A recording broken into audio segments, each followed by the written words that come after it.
Hi, I'm Peg Metzger, and if I were available, I would far prefer to be talking with you in person rather than to you via video.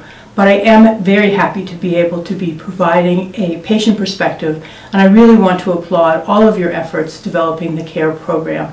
I also want to thank MITS for all the support that they offer in the aftermath of medically induced trauma. So I'm here, I want to let you know a little bit about who I am, what I do, what happened to me almost 6 years ago when I went into a renowned Boston teaching hospital, and then I want to share a few of my biggest concerns as you implement the CARE program.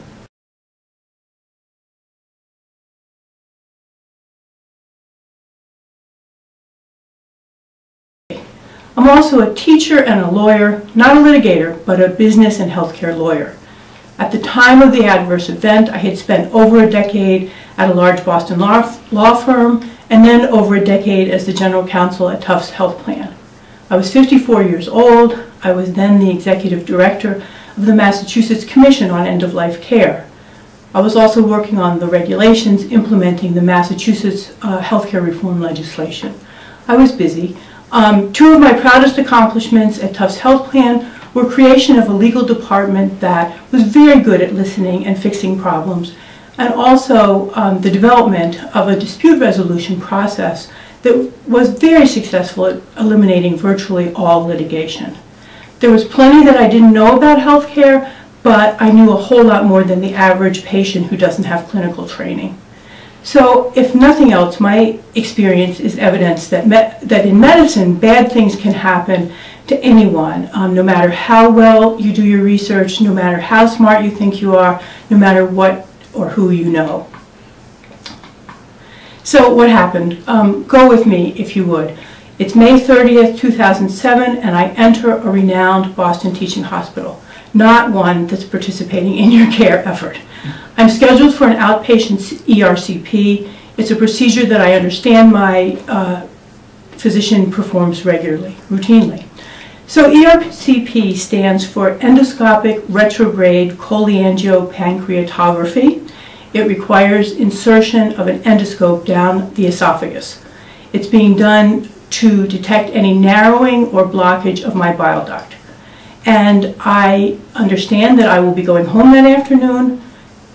Actually, what happens is that my doctor has me admitted for observation after the procedure. She says she will repeat the procedure in a few days.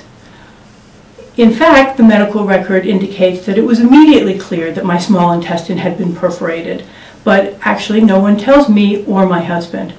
And so with tubes, catheters, IV lines, and an oxygen mask, I am uncomfortable, annoyed, and absolutely terrified. I have people to take care of, I have things to do, work to get done, and I hate being still for hours of blood transfusions. It gets harder and harder to breathe. Over the next few days, I develop an overwhelming sense of impending doom. Unlike anything I've ever experienced. Doctors and nurses poke and prod at me, but no one seems to understand that something is terribly wrong. I feel trapped. In fact, septicemia and necrotizing pancreatitis. The doctor who performed my ERCP appears at my bedside and says, "I feel terrible about what happened." I don't want her to feel terrible, so I blurt out, "Don't worry, it isn't your fault." I wonder if that's the right thing to say. She replies, "Of course it's my fault. It's entirely my fault. Who else's fault could it be?" I think the world of her at that moment. I don't take it as an apology. I don't think she's saying that she made a mistake or was negligent. But she was the instrumentality of a catastrophe, and I am profoundly grateful that she feels responsible for me. I appreciate her concern and her straight talk. Unfortunately, that was also the very last time she came to talk with me.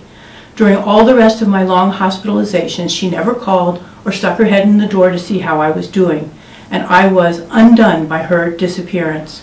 Now I understand that she probably wasn't getting any support from a CARE-type program. So 35 pounds of fluid collect, and my lungs are collapsing when our longtime friend and neighbor who happens to be the chief of the Division of General and Gastrointestinal Surgery takes over my care, and I am moved to the Surgical Intensive Care Unit, the ICU. I surface to hear people talking about me as if I'm not there at all, and I hear them debate whether I need a breathing tube immediately or can survive for an hour without one. It dawns on me in a flash that I am in the ICU and they think I am going to die. So I focus and I figure out that they don't know for sure that I'm going to die, but they're not really so sure that they can keep me alive either. I take stock, and it's clear that at age 54, with a great husband and a 15-year-old who needs me, to say nothing of a 23-year-old out of the house, I have a whole lot to live for. Instinct totally takes over, and in an out-of-body moment, I hear me tell myself, this is no time for slackers, pay attention, you need to do what they tell you and be a model patient. I know to a certainty that this is a fight for my life and I must win. It is not how I had planned to spend or celebrate our 31st anniversary. So I spend much of the summer in the hospital. During the next 10 months, I'm inpatient for basically 63 days, nights, over 7 admissions. I have major abdominal surgery. I have kidney stents, 22 drains, and all the procedures that are required to insert, adjust, and remove them. It's an absolute roller coaster of complications and unexpected developments. Each time that it seems like I'm on the brink of recovery, there's a setback, and I am back in the hospital for more tests and procedures.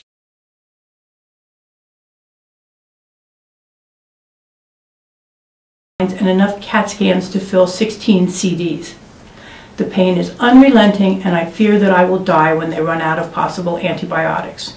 Each new setback is emotionally just devastating, but I soldier on. I am absolutely sure I glow in the dark from all the radiation. So during all this time and all these admissions, no one has anything to say about what happened to me or why I'm in this mess. I wait for my ERCP doctor to come back, but she never reappears, and this torments me. I never ask why me, but I ponder, why does she get to go on with her life with utter disregard for mine? And mostly, why should an adverse event feel like a hit-and-run accident? She is treating me the way I would treat roadkill. Feel bad, but keep moving, and whatever you do, don't look back. So, with all of that in the background, I try to maintain resolute good cheer, but I worry and I stew. I know that hospitals and their insurers are supposedly embracing disclosure and apology policies. Even back in 2007, I knew that was true. But we hear nothing. Where are the risk managers? Who is making sure that this doesn't happen to someone else? I have an acute sense of what this is costing, and I asked my husband about the lifetime maximum on our insurance policy. Mostly, though, I believe that I need to be a model patient. A good patient, because my physical care depends on the hospital staff, and I need them to like me. I am truly and completely trapped, and it was 18 months before the surgery that finally put me all back together again. So in that 18 months, of course, I lost my paid work. This is where I say, thank goodness for volunteer work, since being half dead does not excuse a volunteer from serving. I managed to chair my town's finance committee, and actually I discovered that, at least for me, distraction is the best pain medicine. So I'm here talking to you because I think my story illustrates many of the strengths of the CARE program, but it also illustrates some of the possible pitfalls. So your name starts with communication, and I think that's really important. In my case, there was simply no communication.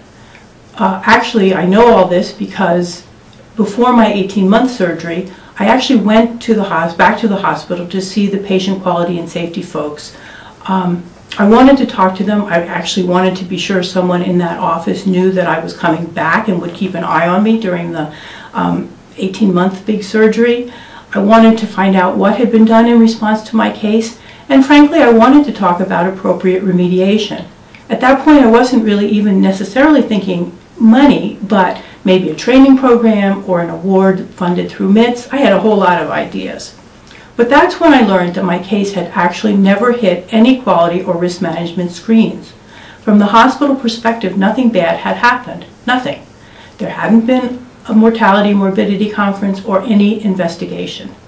So I agree you are right to focus on communication after an adverse event, but I think my situation really highlights the problem of identifying all of the relevant cases. Unless there are meaningful efforts to identify each and every adverse event, people can't even begin to communicate.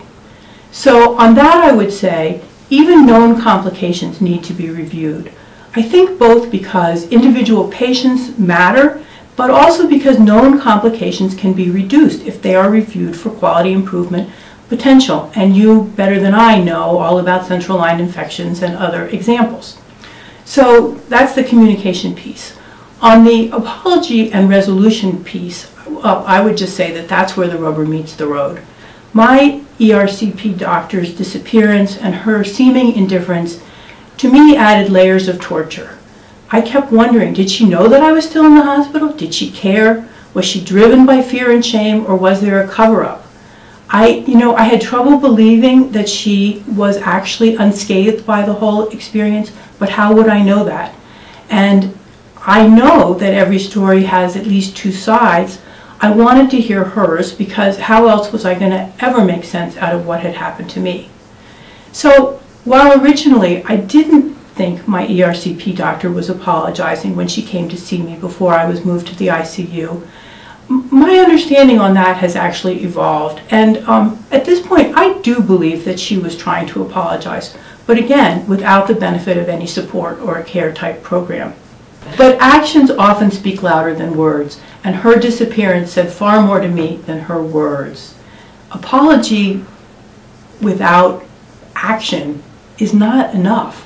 So I agree that your proposal to provide for compensation in appropriate situations is a very important action element that needs to be included in any communication, apology, and resolution program. You know, people used to ask me if I was going to sue, and I would always answer, I would never sue my doctor. But of course, after she disappeared, that wasn't my doctor, that was no longer a factor. But still, for a long time, I could not imagine seeking recourse through litigation. What I wanted was to be acknowledged and treated as if I mattered. But as things dragged on and no one was responsive, yes, I absolutely got angry enough to want to sue. But I do know that the Mass Charitable Immunity Statute virtually rules out litigation against a nonprofit hospital, so the doctor was the only realistic defendant. And I faced a dilemma. I know there should be, I know that there often is, a better alternative than litigation. But litigation is one way to get access to underlying facts, and I surely wanted to know more. Really, why would she disappear on me if she didn't have something to hide? So there was my dilemma. I wrestled, but ultimately I decided not to pursue litigation, mostly because, frankly, I didn't want to let a lawsuit consume my life, but also, partly, maybe largely, because I had engaged the hospital and they did make a few process changes within the GI department. Not all the changes that I thought were important by any means, but some, and that felt like something. The hospital also arranged for me to meet with the ERCP doctor. Of course, she had her lawyer with her and she said almost nothing, so it wasn't actually a very satisfactory meeting, but I did have a chance to say my piece, and I came away convinced that a lawsuit wasn't going to teach her anything. And that had been one of my goals. So I would conclude by saying that I survived, and while it took a long time, I actually managed to thrive. I am absolutely forever changed, but I have been able to accept what happened and to carry on. I have a very keen appreciation that I am lucky to be alive, that modern medicine saved me after an adverse event that really only a few years earlier would have been non-survivable. Of course, modern medicine put me in that pickle in the first place. I'm always astonished to hear my internist say that I am her sickest patient to ever leave the hospital walking, and she's a very experienced internist. So I know also that I am incredibly fortunate to have had incredible support from family and friends. I'm lucky that the adverse event didn't bankrupt my family, as it does for many. So I would say I'm far braver than I used to be, but I'm also more cynical, and I'm cynical about authority and prestige, And I'm leery of healthcare, probably in ways that are a little bit unhealthy. I guess I've come to see the world as divided into two camps. One camp is full of people who accept responsibility for their actions, maybe even for some other people's actions, and the other camp full of people who don't accept responsibility for anything. So I was really delighted to learn about CARE because I think CARE encourages and enables clinicians and healthcare institutions to be counted among those that actually do accept responsibility. I think that is a very good way to make the world a better place, and I want to end by thanking you for your work. Thank you.